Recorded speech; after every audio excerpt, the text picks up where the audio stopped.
Bienvenue sur Nouvelle Aura. Ici, chaque épisode est une bulle d'inspiration. Une pause douce pour te reconnecter à ce qu'il y a de plus puissant en toi. Cette playlist est dédiée aux figures féminines. Des femmes, parfois oubliées, parfois invisibles, qui ont pourtant laissé une empreinte immense. Aujourd'hui, nous partons dans la Silicon Valley, là où le monde numérique a vu le jour, mais à travers les yeux de celles qui l'ont façonné dans l'ombre. Ferme les yeux un instant. Imagine la lumière du matin glisser sur les collines sèches de la Californie. L'air est tiède, parfumé d'eucalyptus, de bois chauffé au soleil. Tu entends au loin le chant d'un jet bleu. Un vélo passe sur le gravier. Dans cette vallée tranquille, entre Palo Alto et Mountain View, de petites maisons discrètes abritent de grandes révolutions. Sur une table, un plan de circuit imprimé, des câbles multicolores, des piles de notes manuscrites. Un ordinateur ronronne doucement dans un coin. Nous sommes en 1974. Et dans cette pièce baignée de lumière, une femme est en train de réinventer l'avenir.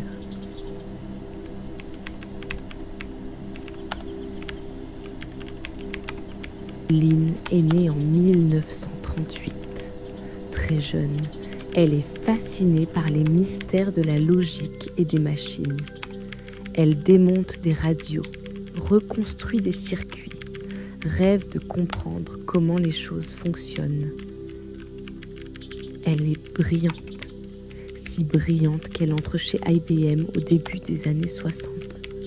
À cette époque, l'informatique est encore un territoire sauvage, un monde d'hommes en chemise blanche et cravate fine.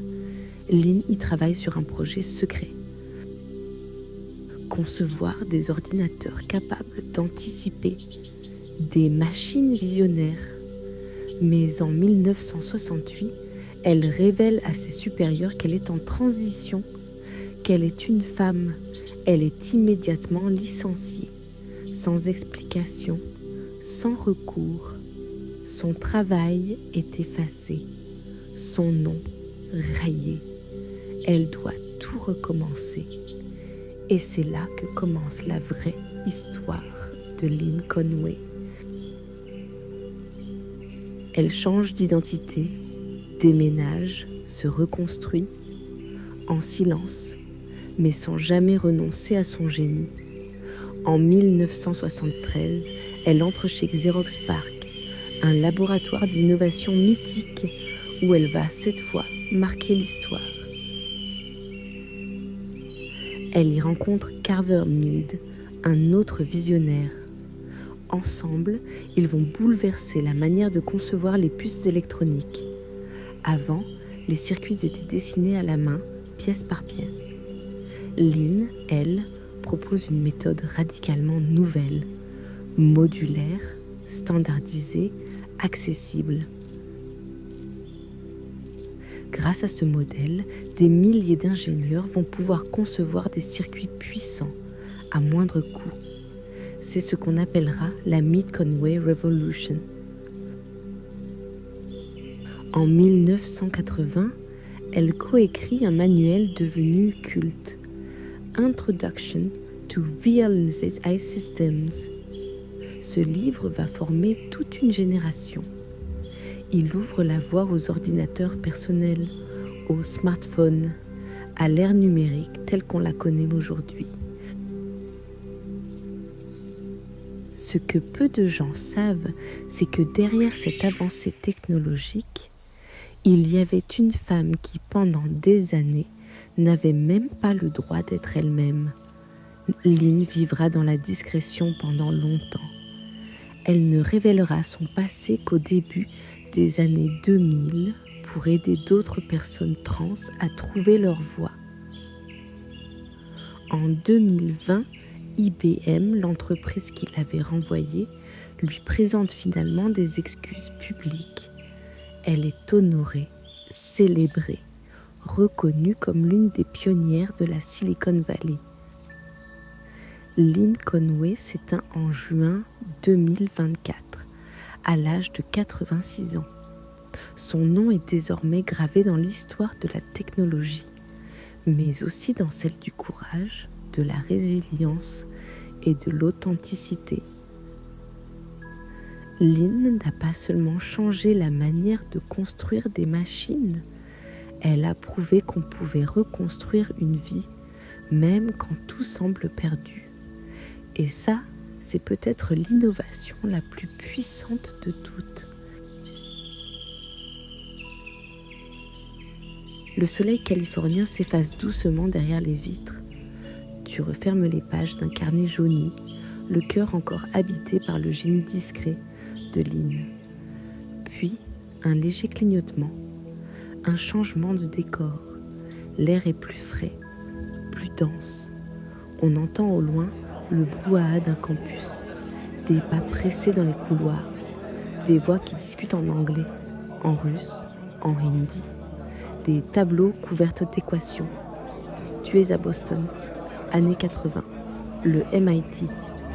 Ici, une autre femme travaille sans relâche dans une salle presque vide, à côté d'un distributeur de café. Elle ne cherche pas les projecteurs, elle préfère l'élégance des idées claires. On l'appelle la mère de l'Internet. Mais ce que peu de gens savent, c'est qu'elle a failli tout quitter pour devenir poétesse. Voici Radia Perlman. Tu entends les vibrations basses d'un vieux radiateur. Une odeur de plastique chaud et de papier neuf flotte dans la pièce. C'est un petit bureau au MIT, encombré de câbles torsadés, de disquettes et de manuels de programmation. Assise à son poste, Radia Perlman tapote lentement sur un clavier beige.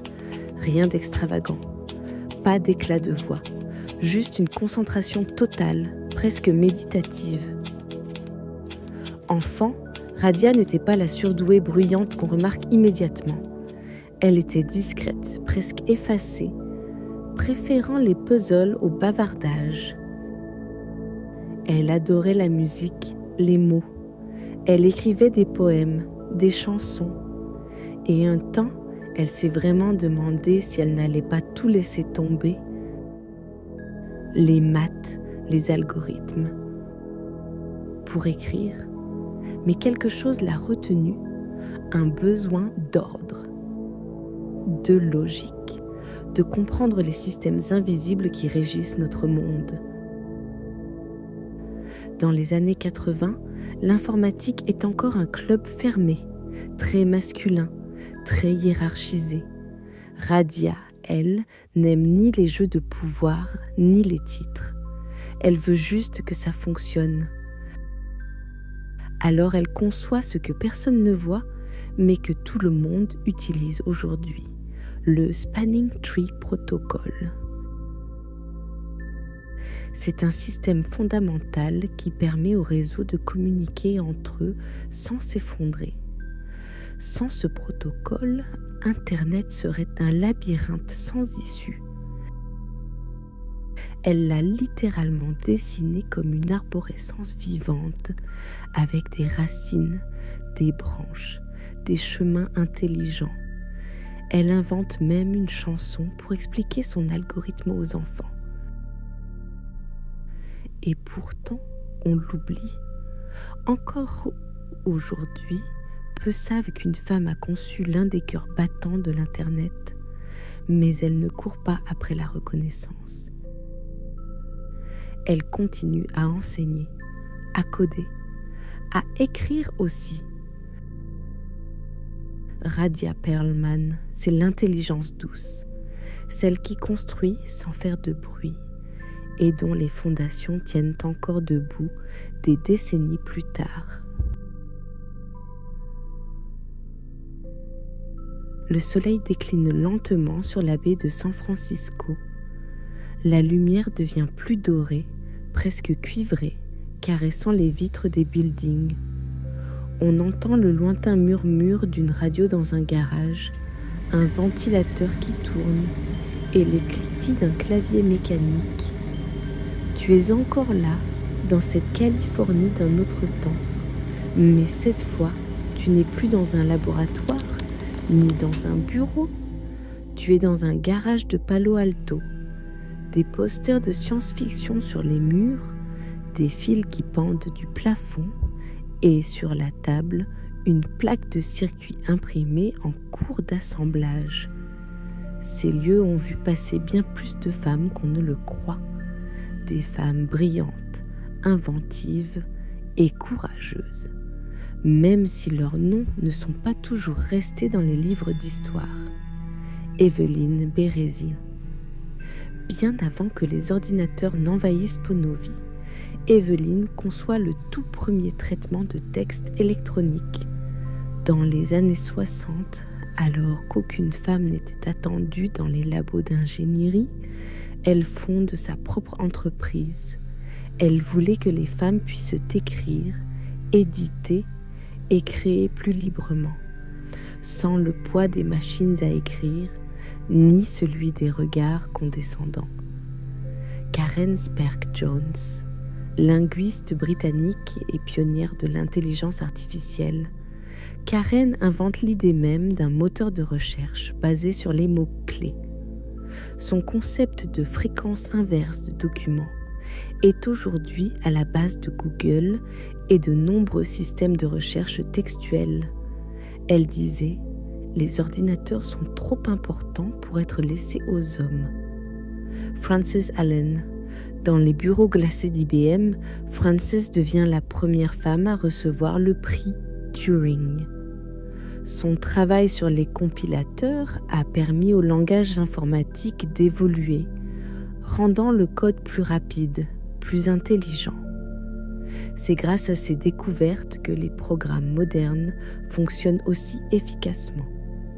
Mary Lou Jepson, inventrice, ingénieure, visionnaire. Mary Lou a travaillé sur l'interface cerveau-machine, la réalité augmentée et les écrans haute définition. Elle est aussi à l'origine du projet Un ordinateur par enfant, qui visait à offrir un ordinateur à chaque enfant, dans tous les pays du monde. Anita Borg, ingénieure et militante, elle a fondé l'Institute for Women and Technology, puis lancé la conférence Grace Hopper, qui rassemble chaque année des milliers de femmes en tech. Elle n'a pas juste codé, elle a créé des ponts et ouvert des chemins. Ces femmes ont bâti les fondations numériques de notre époque, certaines dans l'ombre, d'autres en pleine lumière, toutes avec audace. Ferme les yeux un instant. Imagine leurs doigtés courant sur les claviers, leurs pensées s'imbriquant dans le langage des machines. Elles ne demandaient pas la permission, elles créaient. Et pendant que le ciel de Californie vire au mauve, pendant que les bureaux se vident et que les cafés ferment leurs stores, quelques lumières restent allumées. Des femmes continuent de rêver, de construire, d'oser. Les visages qu'on a évoqués aujourd'hui ne sont qu'un fragment de l'immense constellation de talents féminins qui ont éclairé et éclairent encore la technologie, l'innovation, la création. Tu peux retrouver d'autres portraits de femmes puissantes, visionnaires et inspirantes dans la playlist Figures féminines que je t'ai glissée juste ici à l'écran. Elles t'attendent, elles t'accompagnent.